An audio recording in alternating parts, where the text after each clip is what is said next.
Hello, folks. Welcome back to the program right here on the C Morning Show, only on C. Today, we're marking our first talk show of the day. And in regards, we're talking about the election, the upcoming election of 2024. Managing election in Indonesia has never been an easy task, even after more than a half century since the first election that was commenced in 1955. The intricacy of the electoral process persists, casting a shadow over the democratic celebration. Public participation in the process is therefore key to ensure the purity of the election. Joining us today are the advisory board member of the Association for Election and Democracy, Ibu Titi Anggraini, along with NetGrid Executive Director and former Electoral Commission member, Bapak Hadir Nafis Gumay. Bapak Hadir, and also Ibu Titi, thank you very much for coming here to our show. We're going to first ask a couple of questions to you, Ibu Titi. Ladies first, Pak Hadir. Of course. In regards, we're talking about the upcoming election. We know that regulatory, technical, and especially security issues have been inevitable in regards to the history of general election here in Indonesia. So what do you think that will make the difference of this year's election? What do you foresee and what would be the prediction? Do you think it's going to be the similar condition 2019 or we're going to have a growth, Ibu Titi? Yeah, we are expecting that the quality of our upcoming election is getting better than before because we learned a lot from the previous election in 2019 elections. But in some condition, because there's no revision of the law and then we still running the 5 ballots election or the concurrent elections, we will elect 5 positions at the same time, right. Presidential election and then national parliament, local parliament at the provincial level and also local parliament at the kabupaten kota level and also DPD or senate level. So it bring a high level of burden for the election organizers and also for the voters. If we remember in 2019, there was more than 800 election organizers at the polling station level that died because of the burden of the in running the election. So based on that experience, we hope that KPU can coming with better solutions so the polling officials can run the election smoothly. And also the another challenge is because we run presidential and legislative election at the same time, the focus of our voters more on the legislative presidential elections. Correct. They don't giving much attention on the legislative election. So yes. That's one of the concerns. That's right. And I have also a data right here, Ibu Titi. More than 17.5 million votes in 2019 legislative elections were declared invalid. As you just mentioned before, they're more, the public are more focused to the presidential election. The number exceeds the global average to about 4% invalid votes. So again, what contributes to this factor other than its lack of education? We're not paying more attention to it. Maybe people don't understand which point to kind of pointer on the vote ballots itself. Well, Indonesian elections mark as one of the biggest one-day election in the world and also the most complex election system because we combine concurrent elections with the open list proportional system for the legislative elections. So it's very complex and lack of the socializations and also focus more on presidential election. So there was some factors that make the high numbers of invalid votes first because they don't really focus on legislative election. They just receive the ballots and then don't do anything with the ballots, so make it blank votes. Yeah. So just send back the ballot to the polling official without making any mark or punch the ballot. And the second, because they don't understand how to vote correctly or invalid way, they doing multiple votes. Yeah, so they vote for one candidate from party A and also vote for party logo from the party B. So it make the vote invalid. And also because of the, vote buying, they receive money from many candidates and then they vote for all the candidates. And the last, factor, because the polling officials, they don't understand how to to divide the valid and invalid votes. There are 16 criteria of valid votes, and not all of the polling officials understand the criteria of valid votes. Sometimes they categorize the invalid votes as valid votes and vice versa, the valid votes as invalid votes. So it's so complex. So that's why we need more preparations and then more trainings to the polling officials and more socializations. That's right. Support from the media to have more like dissemination on valid and invalid votes, and to encourage our voters to give their equal attention between presidential and also legislative elections. In regards to this, because Yes. you were you were a former Electoral Commission member Yes. before. I mean, this is something that is not new to you, and it's something that, of course, all of us want to tackle this issue. Yes. In regards to what was mentioned by Ibu Titi before, what measures should be taken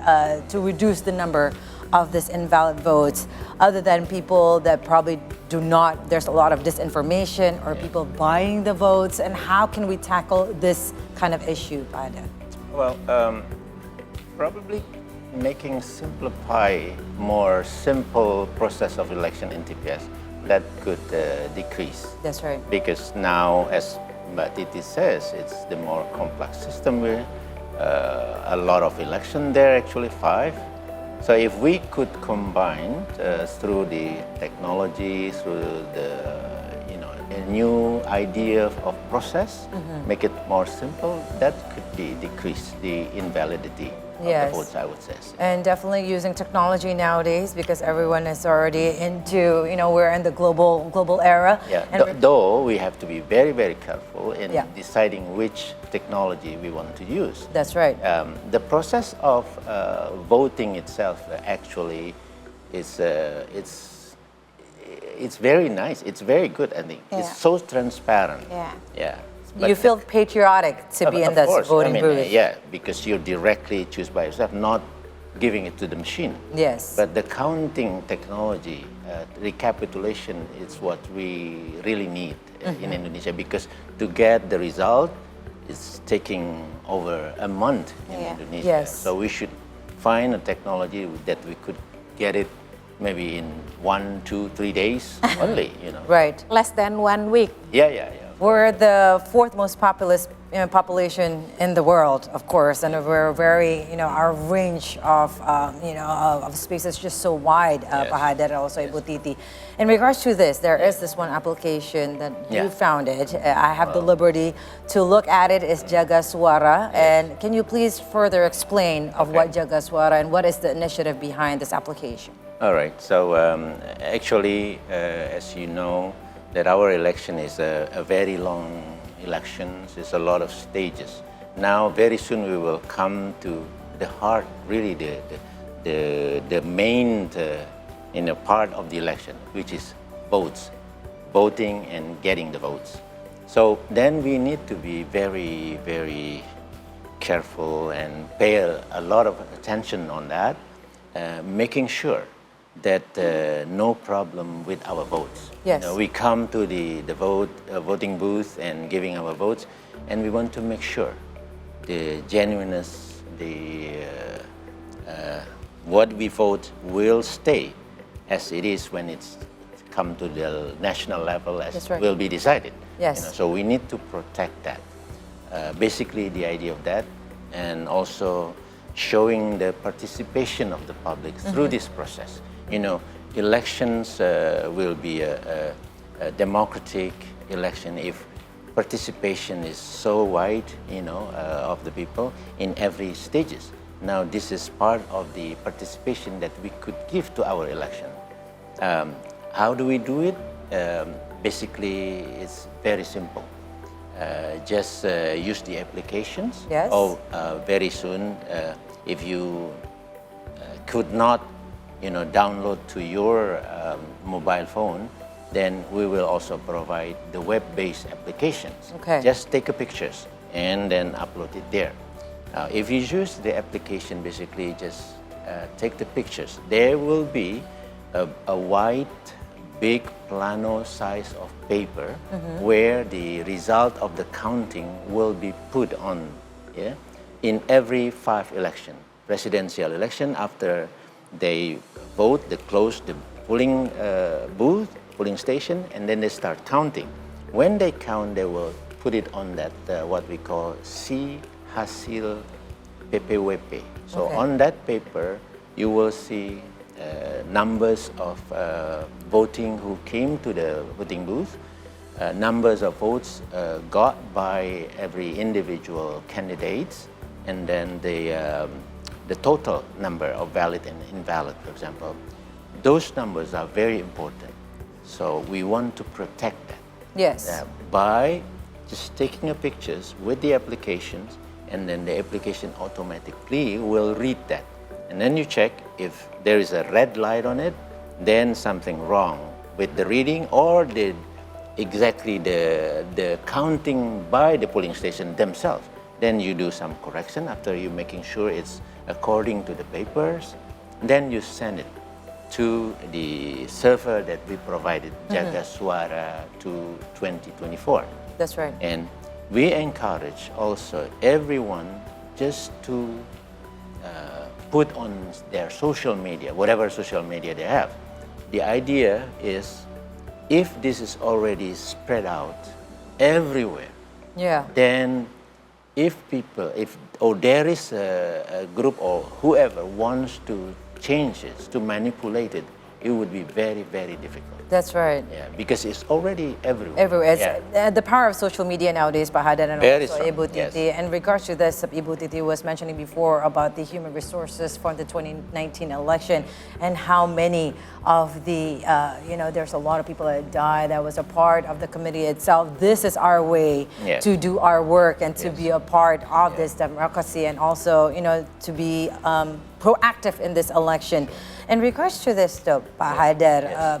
we're also seeing a lot of democratic countries right now that Yes. is doing its similarity of elections, and, Yes. and we have Nigeria, we have India, also we have Russia. Is there any kind of this And kind will of? be US also? Yes, U.S. is coming up very soon, 2024. Yeah. I mean, is there somewhat like a benchmark of application that we can see? Because usually, back in the days when we were trying to see on the pollings, where are the stats and whatnot, we have to wait for on the TV. But Yeah. right now, with technologies, mobile applications, and any application on your gadgets, you can see all this data Yeah. in real time. Yeah. Well, of course, many countries use technology. They applied their system. It's according to what's their local situations. But many of those done by the formal institution, where the election commissions. But then when it's taken or organized by the civil society organization, I don't think there is one, That's right. Yeah. There is in Philippines, but they use Yeah, the well- source from the COMELEC, Yeah. not purely done by public. Yeah, that's right. And also they don't use really the application yeah. technology that we have been using. Actually, I've done this in 2019, Kawal Pemilu Jaga Suara, namely. And before, when I was in the election commission, there's a group of Kawal Pemilu started in 2014. So really, it's here in our That's country. right. So we do hope, if other countries need it, and then we can share these ideas and experience together. Innovation, definitely, to safeguard the election. Yeah. In regards to this, Ibu Titi, you're also the woman on the ground, seeing Jaga Suara 2024 as an application, and knowing that there are some parts of the regions in Indonesia that the people are still low, or they're still in growing of learning about digital literacy.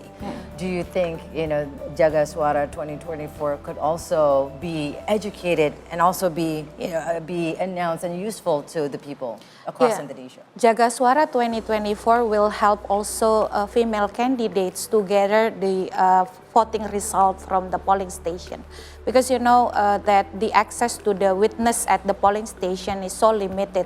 Sometimes the female candidate cannot get the access to the result because they don't have witness at the polling station. So by having this application and then the involvement of the public, don't forget that the voter of 2024 election will be more than 56.45% are Generation Z and millennials. So by involving them to be part of this application, we hope that we can gather the genuine result from more than 823,000 polling station in one server or one space. So the female candidates that has limited access to the result from the polling station can gain benefit from this application, and then they can secure their votes. Yeah, because in with our system there's a tight and a very competitive elections involving not only political parties but also candidates. Yes. So we hope that by using this application, first voters will involve not only casting their votes, but also securing their votes by observing the process at the polling station, and then taking photo, disseminated through social media, and also upload it through the application. And then the candidates with low budget can use the results to securing their votes, and then assisting the process until election commission enacted the result. Right, and also Ibu Titi and also Pak Hadar, one more last question for me in regards to the upcoming election. We know there is 3 presidential and vice presidential candidates. It's almost 10,000 candidates for the House of Representatives seats, and there's also hundreds for the Senate seats itself. There's a lot that has to be done. In regards to this, how crucial and how important is the public's participation in this election to secure and monitor the ballots and also the votes to finally reveal who are the winner and champion? Yeah, this is, as I mentioned earlier, one of the most complex election in the world, and also the biggest one-day election. So we have an election supervisory body, but they have limited personnel. So with the size of our elections, we really need public participation to monitor not only the result but also the process, because one of our biggest problem is vote buying. And also we are still facing disinformation and hoax that try to split the attention from the voters from the political of ideas to more emotional and personal politics. We hope by having this application and then digital literacy and election literacy from the media, from the civil society, the focus of our voters more substantive rather than emotional and personal. So we hope that by having this application, the voters will stay longer at the polling station, so they can learn the process, and also they can be part of the journey of their votes. That's right. Pak Hadar? Yes, very, very important. So we do hope that a lot of public-wide, not just the civil society or voters, but also from political party, they can use these applications. It's available, it's open for everybody. Yes. So then please use it. Now, the other idea of this actually, we monitor what the election commission doing for their counting, for their recapitulation of the result. Very often, well, we can understand, maybe because it is a very complex elections, they made a mistake, not purposely to manipulate, it's just because so complex, or maybe they are just too tired to do it. You know? So they made a mistakes. We may find this on this program, this application, these activities. Then we can report that to KPU right away. And there's a procedure to fix it, before they do the recap, finish in the sub-district, kecamatan level. So then they check it, they can fix this. So it's very important our election really shows what the people genuine votes. That's what's important. So this is a very competitive election, we predict, so very important. And then the last one is activities such this can also actually promote the integrity, trust of the election. Imagine that what we work is similarly, it's not very limited different than what the KPU done, for example. Then we all can trust it, you know, from the formal institution, but the public independently also doing it. Oh, it's very similar. So then if somebody try to manipulate this, then look at the other group, count it, it's very similar. You can compare it one by one, level by level, TPS by TPS. Yeah. It's about the same, you know, it's like that. So that could boost up the trust to this election. Yes. We hope so that's happened. Yeah, and also will strengthen the legitimacy of Yes. the result of the election. Yes, transcend the transparency, and of course with Jagaswara 2024, it does help the government bodies and also officials and also publicly right here throughout for all Indonesian citizens. Ibu Titi and Pak Hadar, thank you very much for your contribution. join this yes, movement. definitely. How we can download the app, Pak? Yeah, Maybe you just can type explain it. just Jagaswara 2024 at the Sign in. Google Play Store. That's right. at the Google Play Store. There we go. So you know how to do it. And of course, every vote counts. Your vote counts because your vote is your voice. And your voice is your voice alone, of which you decide who should lead our nation and who should lead you to greater good of Indonesia. Again, thank you very much, Pak Hadar and You're Ibu Titi, welcome, for coming Caroline. here in our studio. We're definitely going to see more of Ibu Titi and Pak Hadar right here, upcoming to February 14th. It is Valentine's Day and also the general election of Indonesia. We're up for another short break. In the meantime, don't forget to follow our socials. Our handle, See Today News. We're on Instagram, X, and also YouTube. We have many more to come right here on the C Morning Show. Don't go anywhere. Thank you, very much, Caroline. Pak Hadar. Thank you. Terima kasih.